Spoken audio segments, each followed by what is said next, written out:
History loves neat endings. It loves the idea that famous people leave behind profound final thoughts, perfect sentences that summarize a lifetime of achievement, wisdom, or regret. We expect last words to sound intentional, meaningful, carefully chosen, something worthy of being carved into stone. But that's not how it usually happens. In reality, the final moments of famous people are often chaotic, uncomfortable, and deeply unplanned. Bodies fail, pain intrudes, medication blurs thought, the room is quiet or crowded or tense. And then the words come out, not polished, not symbolic, not heroic. Sometimes they're confusing. Sometimes they're mundane. Sometimes they make absolutely no sense at all. A revolutionary doesn't talk about freedom. A philosopher doesn't reflect on truth. A general doesn't give one last command. Instead, someone asks for food. Someone complains about the light. Someone worries about a small, irrelevant object while their life is ending. The image the world remembers collides with a moment that was never meant for an audience. Tonight, we're not honoring legacies. We're not searching for meaning.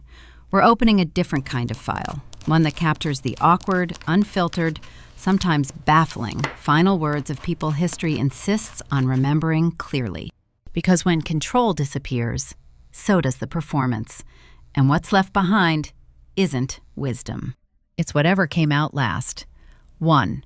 The last recorded words of Marie Antoinette were not political, symbolic, or defiant. They were an apology. Marie Antoinette is remembered as a queen whose name became shorthand for excess, indifference, and collapse. In popular memory, she is frozen in grand imagery, powdered hair, silk dresses, and a revolution that demanded her death. By the time she was brought to the guillotine in 1793, her image had already been simplified into something theatrical and cruel. Expectations of her final moment were shaped by that image. People expected fear, regret, defiance, or silence. The actual moment unfolded differently. As she climbed the steps to the guillotine, weakened by imprisonment and illness, she accidentally stepped on the executioner's foot. She immediately turned to him and said, "Pardon me, sir, I did not do it on purpose." That sentence, recorded by witnesses and preserved in historical accounts, became her final known words. There was no statement about monarchy, no reflection on France, no last defense. Just a reflexive apology to a man whose job was to end her life. The words weren't delivered for history. They weren't meant to be remembered. They were automatic, polite, and painfully ordinary. Those present noted the moment precisely because it felt wrong. Not offensive, not dramatic, just strangely small. Historians didn't elevate it because it was profound. They recorded it because it didn't match the expectation of who she was supposed to be in that instant. Over time, the sentence survived not as wisdom, but as an awkward footnote, quoted because it refuses to align with the narrative built around her death. It didn't redeem her. It didn't condemn her. It simply existed. The strangeness was not in what she said, but in how a figure defined by spectacle exited history with a reflexive apology, speaking like a private individual in a moment the world expected to be theatrical, symbolic, and unforgettable. 2. The last words of Thomas Edison were not about invention, progress, or legacy. They were about what he was seeing. Thomas Edison is remembered as a symbol of relentless innovation, electric light, recorded sound, industrial modernity. By the time he was dying in 1931, his name already represented a lifetime of control over machines, systems, and outcomes. The expectation surrounding his final moment followed that image. People assumed his last words would reflect achievement, insight, or some final statement about science. Instead, as he lay in bed, surrounded by family, Edison looked upward and reportedly said, "It is very beautiful over there." The phrase was recorded by those present and preserved in multiple historical accounts. There was no clarification, no explanation of what "there" meant, no follow-up. The room reportedly fell silent. Family members did not press him for meaning. Doctors did not interpret the statement. It was simply noted and left alone. The words stood out precisely because they resisted interpretation. They didn't align with the rational, mechanical image attached to Edison's public identity. Historians later resisted assigning intent. Some dismissed it as medication, others as a momentary hallucination. What remained undeniable was how little the sentence resembled the man's constructed image. No machines, no theories, no conclusions, just an observation, spoken without context. The phrase survived not because it explained anything, but because it explained nothing. It refused to cooperate with the story people wanted to tell about him. The strangeness was watching a man defined by certainty and control leave behind an undefined observation, offering no insight, no explanation, and no closure, in a moment when the world expected a final answer. 3.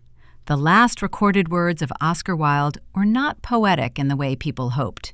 They were petty, specific, and deeply uncomfortable. Oscar Wilde's reputation is built on wit, precision, verbal elegance. His public image suggests that even his final breath would arrive with a polished line worthy of quotation.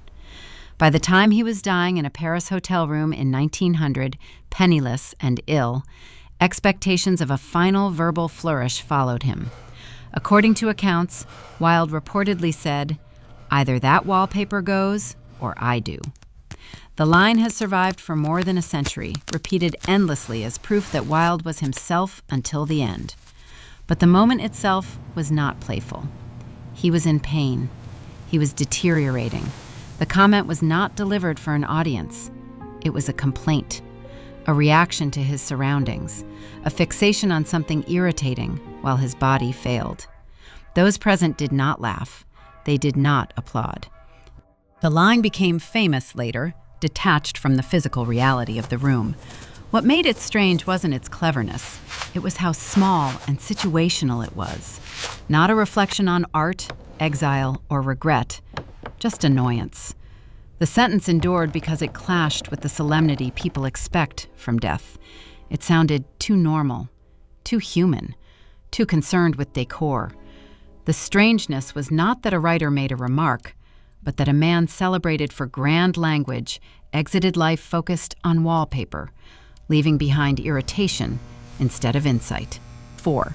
The last words attributed to Marie Curie were not scientific, philosophical, or instructive. They were practical and unfinished. Marie Curie is remembered as a scientific icon, discipline, sacrifice, discovery. Her life is framed as devotion to knowledge at great personal cost. When she was dying in 1934 from complications linked to radiation exposure, expectations of a final reflective moment followed naturally. Instead, her last recorded words were directed at her nurse. She reportedly said she was not feeling well and asked for help adjusting her position. There was no statement about science, no reflection on work, no summation of achievement. The moment was recorded simply because it was observed, not because it was meaningful. There was no audience, no intention of legacy, just a request from a patient whose body was failing. What made the words strange was their absence of symbolism. History expected something final, something worthy of quotation. What it received was an interruption of that expectation, a reminder that death does not wait for coherence. The words survived not because they inspired, but because they disappointed narrative expectations.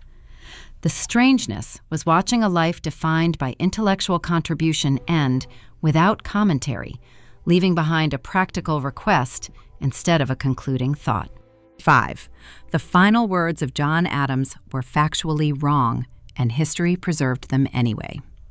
John Adams, one of the central figures of the American Revolution and the second president of the United States, spent much of his life in rivalry with Thomas Jefferson. Their relationship shaped early American politics. By the time Adams was dying on July 4, 1826, the 50th anniversary of American independence, history was watching closely.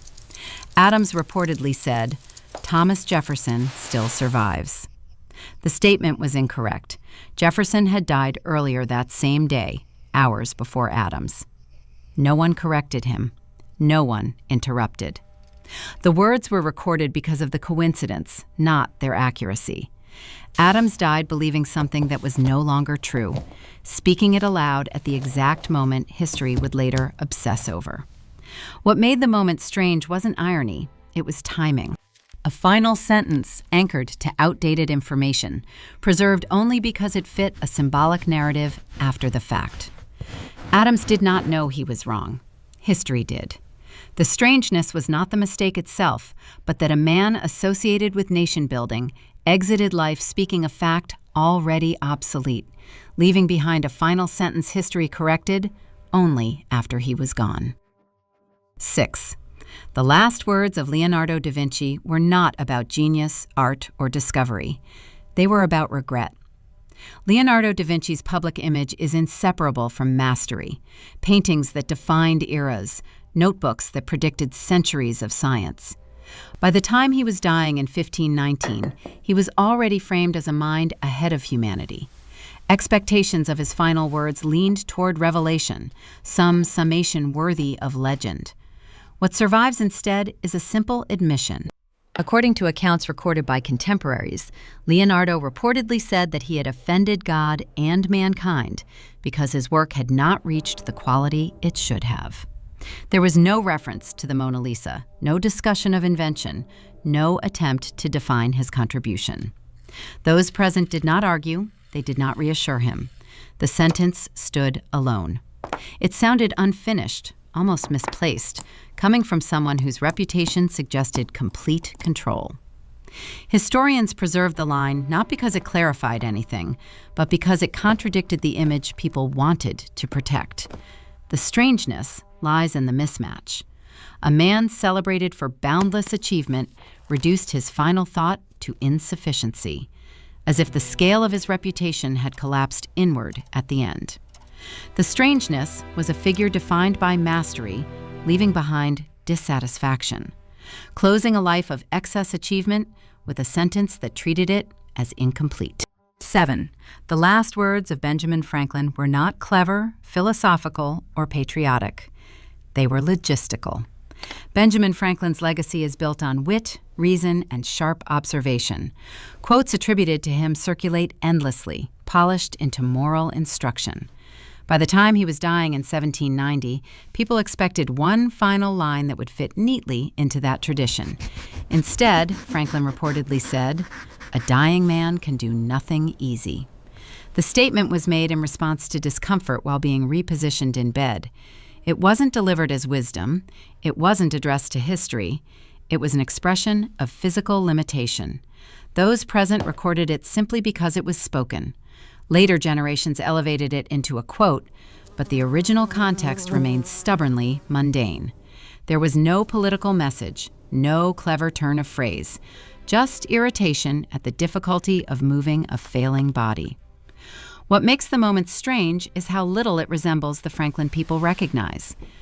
The sentence survives not because it inspires, but because it refuses to perform. The strangeness was watching a man celebrated for clarity and control leave behind a remark rooted entirely in physical discomfort, offering no insight beyond the moment itself. 8. The last recorded words of Jane Austen were not literary, romantic, or reflective. They were dismissive. Jane Austen's work is defined by emotional precision and social awareness. Her novels suggest introspection and restraint. When she was dying in 1817, expectations leaned toward quiet reflection or gentle farewell. Instead, according to her sister Cassandra, Austen reportedly said, "I want nothing but death." The sentence was brief and unadorned. It did not sound poetic. It was not meant to comfort anyone. It reflected exhaustion rather than insight. Those present did not dramatize the moment. It was recorded because it was stark. There was no attempt to reinterpret it as metaphor. The words survived because they resisted narrative softening. What made them strange was their bluntness.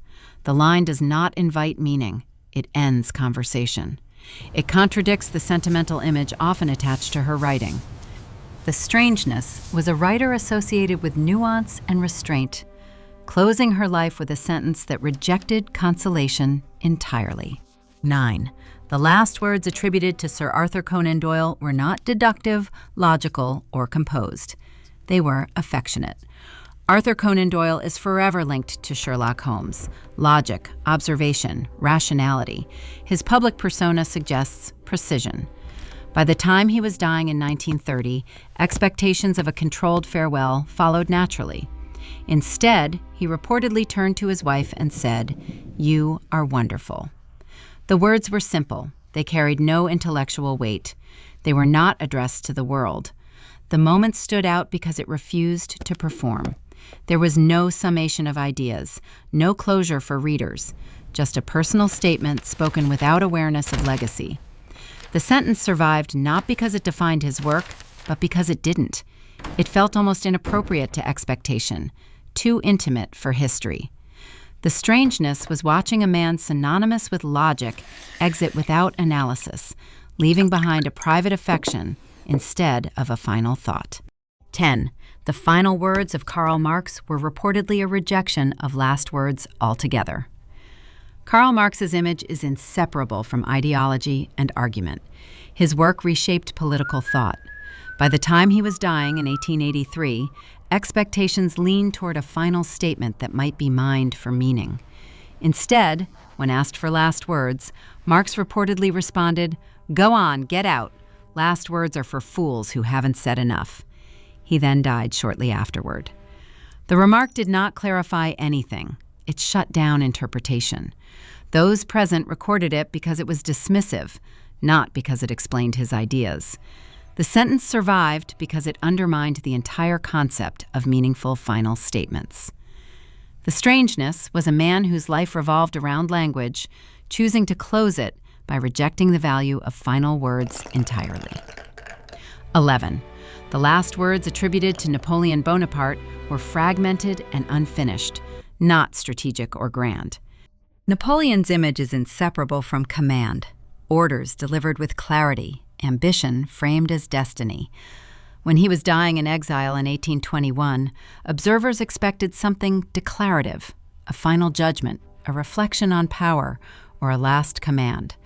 What was recorded instead were broken phrases spoken in delirium, including references to France, his army, and his first wife, Josephine. Witnesses noted that his speech drifted. Words surfaced and disappeared. There was no coherent sentence meant for an audience.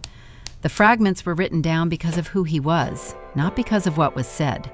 They read less like a farewell and more like thoughts surfacing without control. Historians later debated which fragments counted as last words, but the record remains disjointed. No strategy, no closure, just a mind revisiting familiar names as the body failed.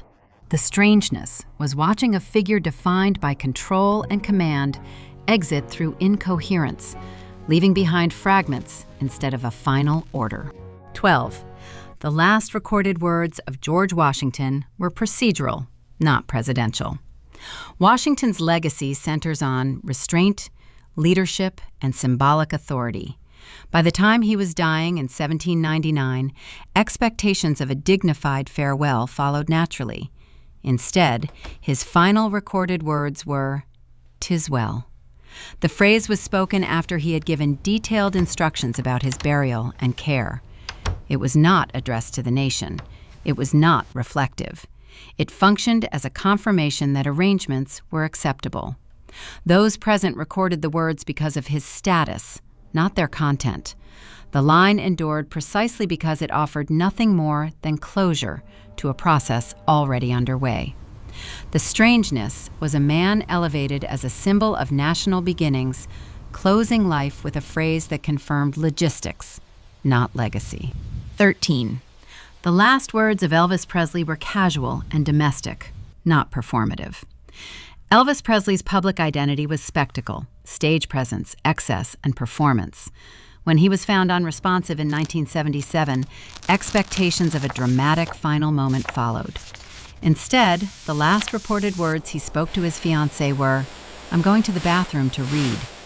The sentence was ordinary. It carried no weight. It was not meant to be remembered. It survived only because of what followed. There was no drama in the phrasing, no hint of finality. History preserved it because of timing, not meaning. The strangeness was a performer whose life revolved around spectacle, leaving behind a sentence so mundane it resisted interpretation entirely. 14. The last words attributed to Emily Dickinson were minimal and unresolved. Dickinson's poetry is known for compression and ambiguity. When she was dying in 1886, expectations of a poetic or symbolic farewell followed naturally. Instead, her final recorded words were reportedly, "I must go in, the fog is rising." The line has been debated, but contemporaries recorded it without interpretation. There was no explanation attached. It was spoken quietly, without emphasis. What made it strange was not its imagery, but its lack of intent. Whether metaphor or observation, it was not clarified. History kept it because it sounded like a line that should mean something, even if no meaning was provided. The strangeness was a poet associated with deliberate ambiguity, exiting life with a sentence that refused to explain itself. 15. The last recorded words of Voltaire rejected the moment entirely. Voltaire's reputation is built on sharp critique and verbal dominance. When asked for last words on his deathbed in 1778, expectations leaned toward wit or defiance. Instead, he reportedly replied, "For God's sake, let me die in peace." The sentence shut down conversation. It did not instruct. It did not reflect. It dismissed the idea of performance at the end. Those present recorded it because it contradicted expectation. It offered irritation, not insight. The strangeness was a man celebrated for argument, choosing to end by refusing dialogue altogether. 16. The last words attributed to Sigmund Freud were not analytical, exploratory, or reflective. They were a request to end it. Freud's public image is inseparable from interpretation. Dreams decoded, impulses analyzed, language treated as evidence. By the time he was dying in 1939, expectations of a final insight or reflective statement followed naturally. Instead, after prolonged pain from cancer, Freud reportedly turned to his physician and reminded him of a prior agreement. His words were direct. "You promised me you would not leave me in torment. It is nothing but torture and makes no sense." The statement was not philosophical. It was not symbolic. It was procedural and urgent. Those present did not argue. The doctor administered morphine, and Freud died shortly after. The words were recorded because they framed a decision, not because they explained anything. What makes the moment strange is not controversy, but contrast. A figure associated with endless interpretation chose clarity and finality, speaking not about meaning, but about ending sensation. The strangeness was a man known for dissecting the human mind, closing his life with a practical demand to stop pain, offering resolution without interpretation. 17. The last recorded words of Humphrey Bogart were casual and bodily, not dramatic or cinematic. Bogart's image is defined by sharp dialogue and controlled presence. Film audiences expect a memorable line delivered with intent. When he was dying in 1957, weakened by cancer, expectations of a composed farewell followed that image. Instead, he reportedly said, "I should never have switched from scotch to martinis." The remark was directed at no audience. It was not crafted. It was a comment on discomfort and habit, spoken as the body failed.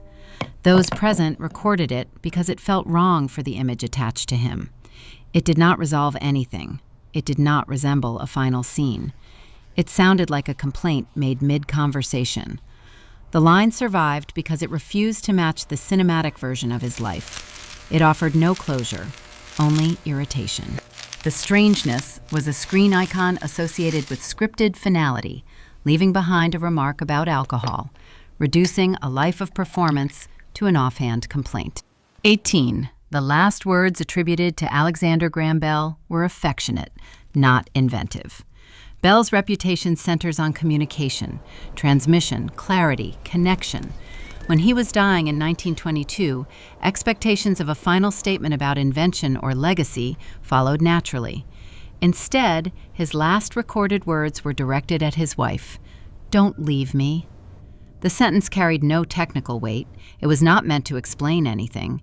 It was a request, not a reflection. Those present noted it simply because it was spoken.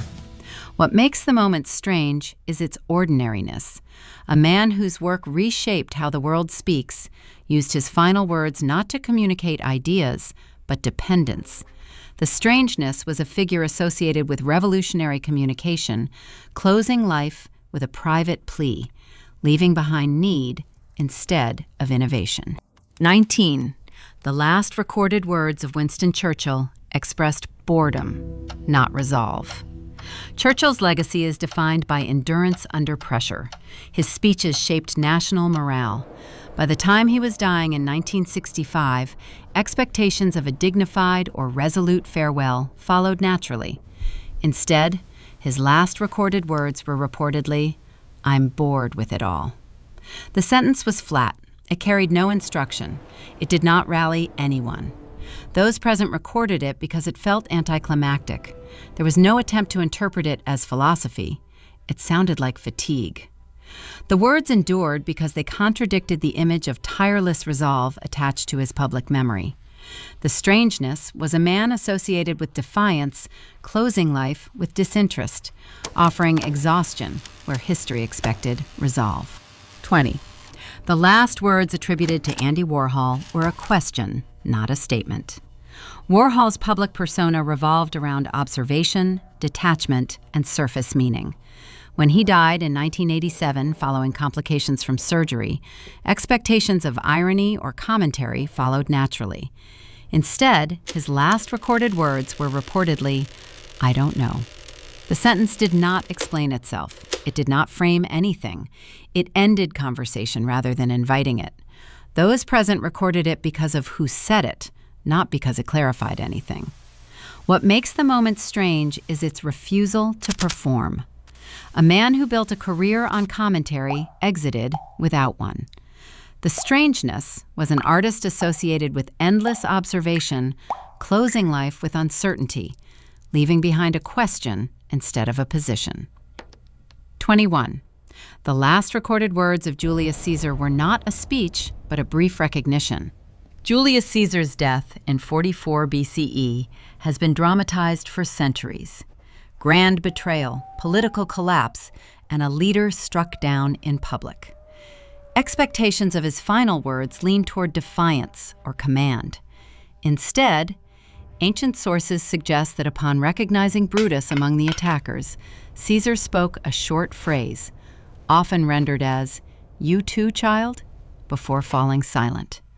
The moment was not theatrical. It was immediate and reactive. There was no address to Rome, no final order, no attempt to control the narrative. The words survived because they captured a personal recognition at the exact instant public power ended. What makes the moment strange is its intimacy. History expected a statesman's exit. What it recorded was a personal reaction, preserved because of proximity, not intention. The strangeness was a figure defined by public authority exiting through private recognition, leaving behind a brief acknowledgement instead of a final command. 22. The last words attributed to Joan of Arc were religious, but not triumphant. Joan of Arc's image is inseparable from conviction and martyrdom. When she was executed in 1431, expectations of a defiant proclamation followed naturally. Instead, witnesses reported that her final words were repeated invocations of Jesus, spoken as she was bound to the stake. There was no speech, no declaration, no attempt to address her judges. The repetition was not rhetorical, it was reflexive. Those present recorded it because it was all she said. The words survived because they were simple and unembellished, resisting heroic framing. They offered no argument, only fixation. The strangeness was a figure remembered for conviction, leaving behind repetition rather than proclamation, ending history with invocation instead of defiance. 23. The last recorded words of James Dean were not dramatic or prophetic. They were situational. James Dean's death in 1955 has been mythologized as a symbol of youth and speed. Expectations of a haunting final line followed naturally. Instead, moments before the crash that killed him, Dean reportedly remarked to a companion that the approaching driver would surely slow down. The comment was casual. It carried no awareness of danger. It was not meant as foreshadowing. It survived because of what happened seconds later. What makes the moment strange is its normalcy. The line reads like everyday assumption, preserved only because it was wrong. The strangeness was a cultural symbol of rebellion exiting life through ordinary misjudgment, leaving behind a sentence that history corrected immediately. 24. The last words attributed to Queen Victoria were administrative, not imperial. Queen Victoria's reign symbolized stability and empire. When she was dying in 1901, expectations of a ceremonial farewell followed. Instead, her last recorded words were reportedly instructions regarding her possessions and attendance. The statements were practical. They addressed logistics, not legacy. Those present recorded them because they reflected her continued attention to order, even as her health failed. What makes the moment strange is how little ceremony remained. The empire faded into management. The strangeness was a monarch associated with grandeur, exiting life focused on arrangements, leaving behind instructions instead of symbolism. 25. The last recorded words of Alfred Hitchcock were not suspenseful. They were apologetic. Hitchcock's public persona revolved around control, timing, tension, and manipulation of audience expectation. When he was dying in 1980, expectations of a darkly ironic farewell followed. Instead, his last recorded words were reportedly an apology to his nurse for being a nuisance. The words were brief and practical. They carried no commentary. They did not perform. They survived because they contradicted the persona attached to his name. The strangeness was a master of suspense exiting without drama, leaving behind courtesy instead of control. 26. The last recorded words of Albert Einstein were lost to history, and that absence became the point. Albert Einstein's public image is built on clarity, equations that reshaped physics, explanations that made the universe legible. By the time he was dying in 1955, expectations of a final remark followed naturally. People assumed there would be one last insight, one final sentence worth preserving. Einstein did speak. According to the nurse present, his final words were spoken in German. The nurse did not understand German. No one else was in the room. The sentence was never translated. It vanished the moment it was spoken. At first, this was treated as a minor detail. Then it became unsettling. A figure defined by communication and explanation left behind a sentence that could not be understood, recorded, or verified. Historians noted the absence precisely because of who he was. There was no attempt to reconstruct the words, no reliable paraphrase, just a documented gap. Over time, speculation filled the space. People imagined profundity. Others imagined simplicity. None of it could be confirmed. The historical record remained silent. The final words existed only as an unrecorded event. What makes this strange is not mystery, but failure.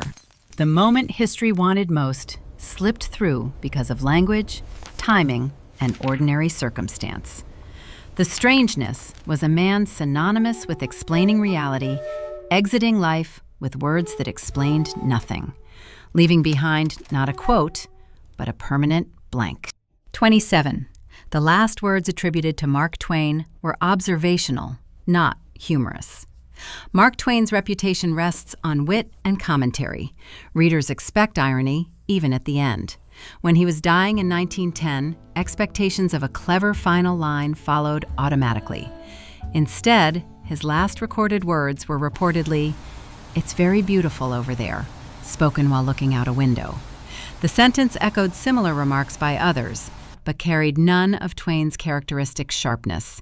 It was not directed at anyone. It was not framed as humor. Those present did not laugh. They recorded it because it felt out of place. The line was observational, not performative. Historians later noted the resemblance to Edison's final words, but avoided interpretation. What makes the moment strange is restraint. A man whose career depended on language exited with a sentence that declined to comment on anything beyond immediate perception. The strangeness was a writer known for commentary, closing life with observation, leaving behind description instead of wit. 28. The last recorded words of Queen Elizabeth I were fragmented and resistant to closure. Elizabeth I's reign is remembered for control and symbolism. Her public image suggests deliberate exits and calculated presentation. When she was dying in 1603, expectations of a formal declaration followed naturally. Instead, witnesses recorded fragmented speech. She reportedly repeated phrases about time passing and sleep refusing to come. There was no clear farewell. No designated successor announced verbally. Decisions were left implicit.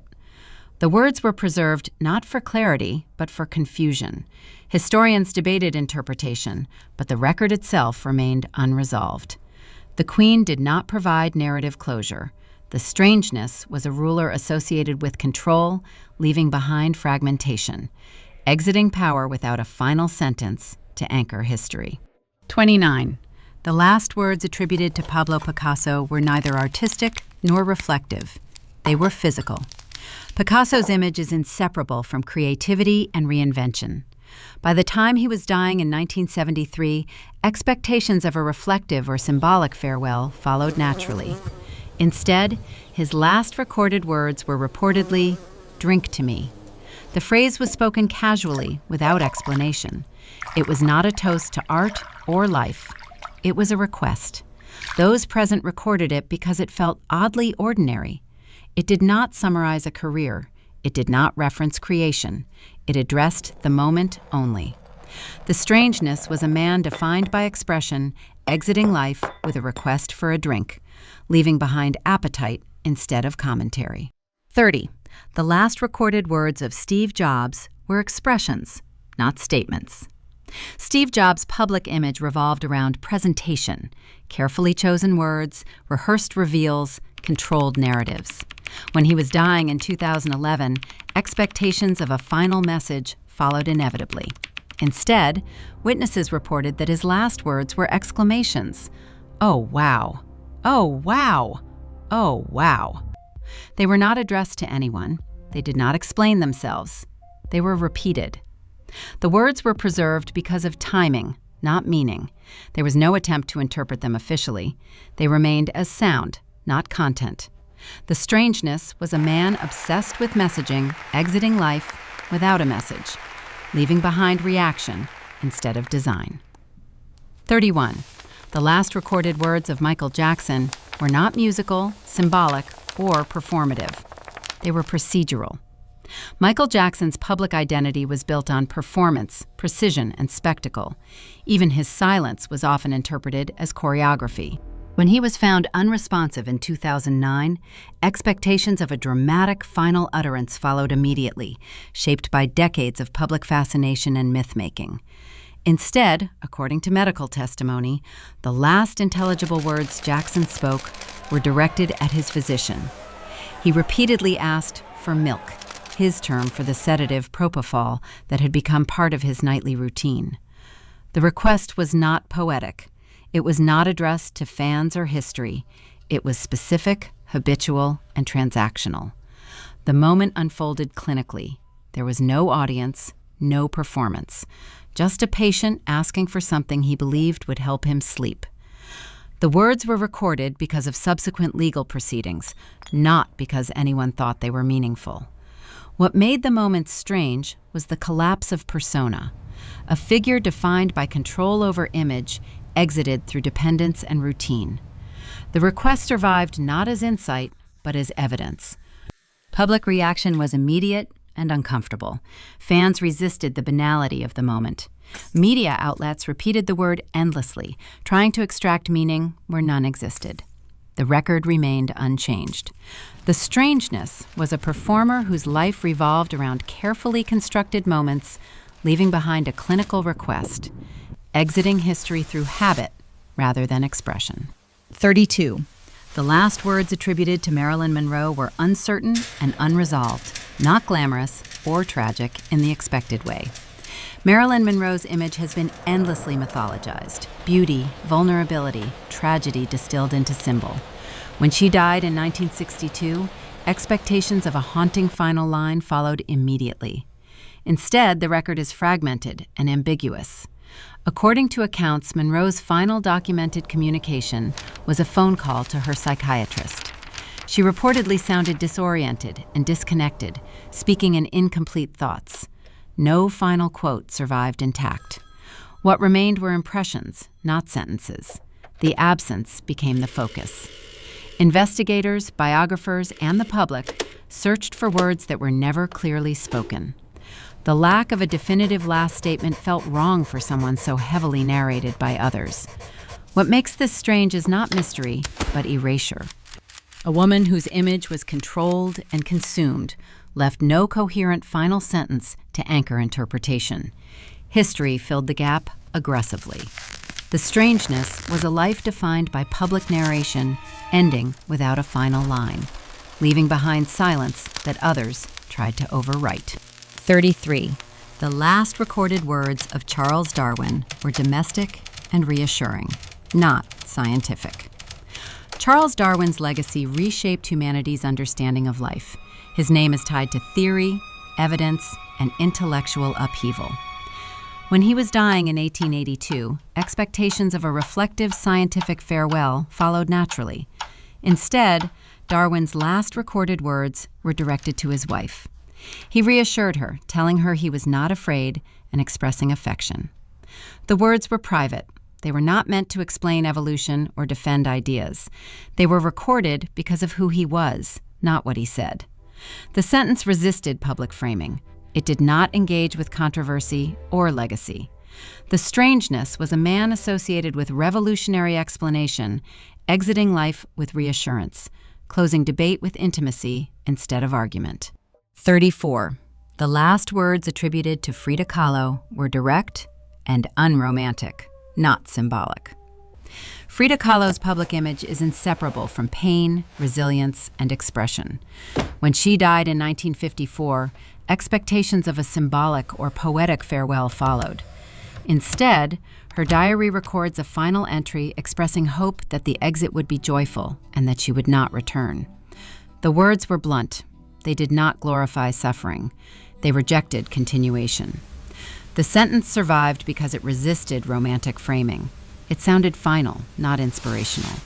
The strangeness was an artist celebrated for symbolic suffering, closing life with a refusal to continue, leaving behind exhaustion instead of transcendence.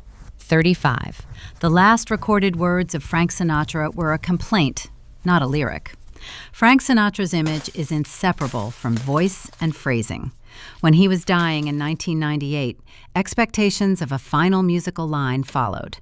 Instead, his last reported words were, "I'm losing." The phrase was not poetic, it was not performative, it was a complaint about failing health. Those present recorded it because it felt stark. There was no melody, no metaphor, just admission. The strangeness was a voice that defined an era, closing life with defeat, leaving behind acknowledgement instead of song. 36. The last recorded words of Isaac Newton were modest to the point of deflation, not triumphant or definitive. Isaac Newton's public image is inseparable from certainty. Laws that bear his name describe motion, gravity, and the structure of physical reality with confidence that survived centuries. By the time he was dying in 1727, he had already been elevated into a near-mythic figure of intellectual authority. Expectations surrounding his final words leaned heavily towards summation, some ultimate declaration from a man who appeared to have explained the universe. Instead, the words attributed to him were reflective, but strikingly small in scale. Newton reportedly described himself as a child playing on the seashore, finding occasional smooth pebbles while the great ocean of truth lay undiscovered before him. The sentence was not delivered as instruction. It did not define his work. It diminished it. Those present recorded the remark because it contrasted sharply with the reputation that surrounded him. It sounded less like a conclusion and more like a retreat from certainty. Historians preserved it not because it clarified science, but because it unsettled the image of final authority people wanted to maintain. Over time, the line became famous precisely because it refused to behave like last words were supposed to. It did not assert dominance over knowledge. It stepped away from it. The man history framed as definitive declined to seal his legacy with confidence. The strangeness was a figure associated with absolute explanation closing life by minimizing his own certainty, leaving behind hesitation where history expected finality. 37. The last words attributed to James Brown were fragmented and physical, not musical or declarative. James Brown's identity was built on command, voice, rhythm, authority projected through performance. Even offstage, he cultivated control. When he was dying in 2006, expectations of a commanding or expressive farewell followed naturally. Instead, those present reported that his final words were short, repetitive, and physically focused. He reportedly said, "I'm going away tonight," repeating variations of the phrase while drifting in and out of consciousness. There was no audience, no rhythm, no structure. The words were recorded because of the gap between image and moment. They did not resemble lyrics. They did not assert presence. They reflected departure without drama. Medical staff and family did not interpret them. They simply noted them. What made the moment strange was its erosion of persona. A figure associated with control over sound and movement exited through broken repetition, leaving behind fragments instead of performance. The strangeness was a man defined by commanding presence, leaving life without command, closing a career of sound with quiet repetition. 38. The last recorded words of Princess Diana were not public, symbolic, or composed. They were confused and situational. Princess Diana's life unfolded under constant observation. Every word was scrutinized, every gesture interpreted. When she was fatally injured in 1997, the expectation of a final, meaningful utterance followed immediately. Instead, witnesses reported that her last intelligible words were confused questions and expressions of distress, including, "My God, what's happened?" The phrase was not rhetorical, it was situational. It reflected shock, not awareness of legacy. Medical staff recorded the words because they were spoken, not because they carried meaning. They were not addressed to history. They were not symbolic. They were the product of trauma. Public reactions struggled with this reality. The banality and confusion of the words conflicted with the narrative of graceful tragedy. Media outlets repeated the phrase, but interpretation stalled. There was nothing to elevate. The strangeness was a woman defined by public performance, exiting life through confusion, leaving behind shock instead of symbolism. 39. The last words attributed to Jimi Hendrix were mundane and unresolved, not visionary. Jimi Hendrix's image is inseparable from innovation and intensity. His death in 1970 fed decades of myth-making. Expectations of a cryptic or prophetic final line followed naturally. Instead, accounts suggest that his last written communication was a note expressing exhaustion, an apology, not revelation. The words were ordinary. They addressed personal strain rather than artistic vision. They survived because of who wrote them, not because they explained anything. Historians resisted framing them as statements of intent. They read like fatigue captured on paper. The strangeness was a figure associated with sonic revolution, leaving behind tiredness, closing a career of intensity with apology instead of declaration. 40. The last recorded words of Mother Teresa were not devotional or instructive. They were private. Mother Teresa's public image is rooted in faith, service, and spiritual certainty. When she was dying in 1997, expectations of a religious farewell followed immediately. Instead, reports indicate her last words were directed quietly to someone near her, expressing simple reassurance rather than prayer or instruction. The words were not broadcast. They were recorded later because of her status, not their content. What made the moment strange was its restraint. A figure associated with spiritual messaging exited without one. There was no final teaching, no proclamation. The strangeness was a public symbol of faith closing life without sermon, leaving behind quiet reassurance instead of doctrine. 41.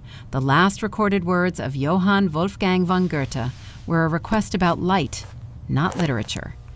Goethe's name is bound to intellectual ambition, poetry, philosophy, and a lifetime of shaping cultural thought. By the time he was dying in 1832, expectations of a literary or philosophical farewell followed naturally. Many assumed his final words would echo his work, offering one last crafted thought. Instead, witnesses recorded that Goethe repeatedly asked for the room to be made brighter, reportedly saying, "More light." The words were not delivered as metaphor. They were a request concerning his physical environment. Servants adjusted curtains. The request was literal. The moment stood out because of its resistance to interpretation. Later readers attempted to elevate it, framing it as symbolic. But those present did not treat it that way. It was noted because it happened, not because it meant something. The strangeness lies in the mismatch between expectation and function. A man remembered for shaping language exited life asking for illumination in the most basic sense. The strangeness was a literary figure closing life with a practical request, leaving behind brightness instead of insight. 42.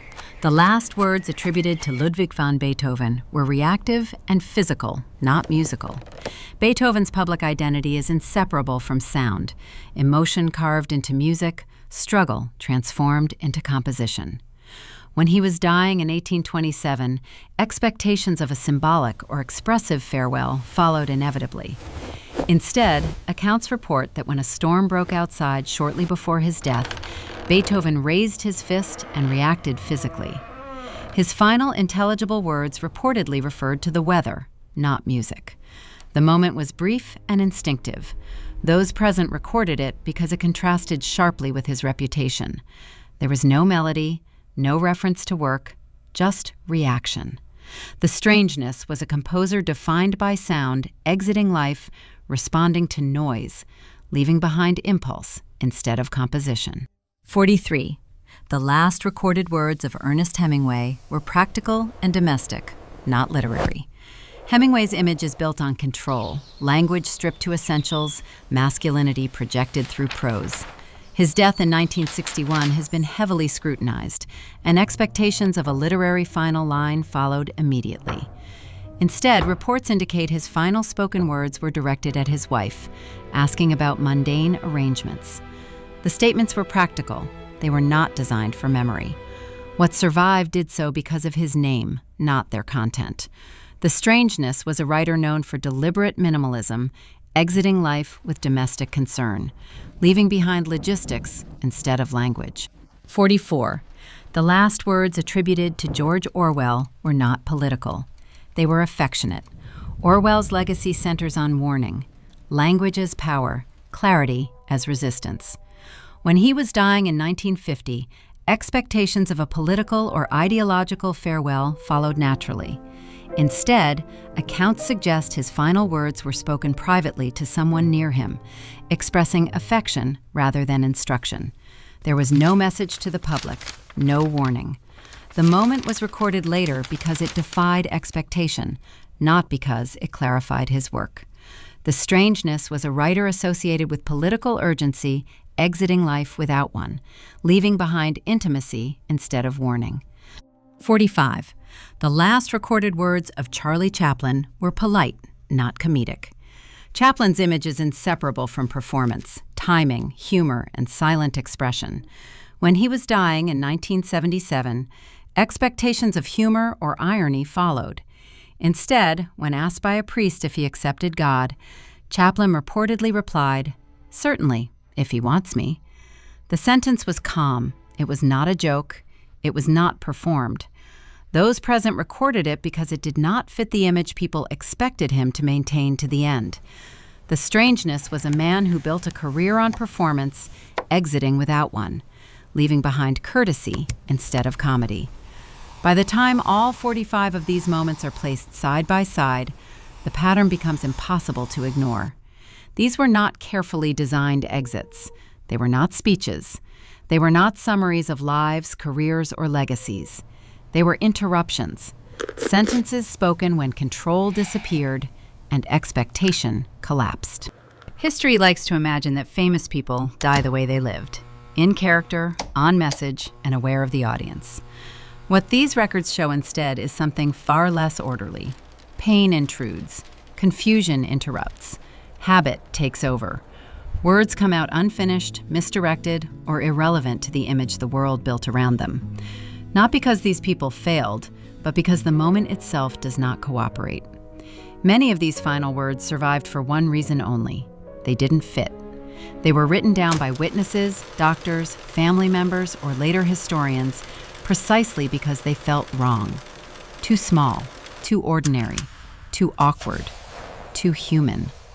In some cases, the words were preserved not for what they said, but for how badly they resisted interpretation.